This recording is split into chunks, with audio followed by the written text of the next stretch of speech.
SC caution on routine invocation.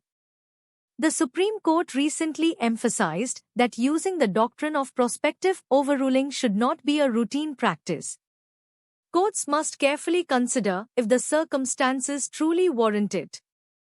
Definition: the doctrine allows courts to apply legal decisions only to future cases. Past actions and judgments under the old law remain unaffected.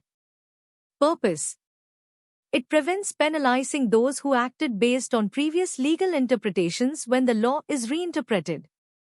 It aims to ensure fairness and avoid legal chaos.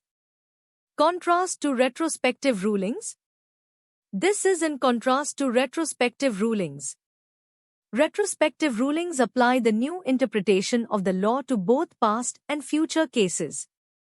Deviation from Blackstonian view. It deviates from the traditional view that courts should only expound the old law, not create new ones. Global adoption.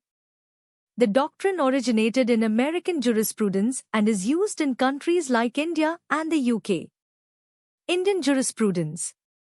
IC Golaknath v. State of Punjab, 1967. The Supreme Court formally introduced the doctrine to Indian law in this landmark case. Avoiding reopening settled issues.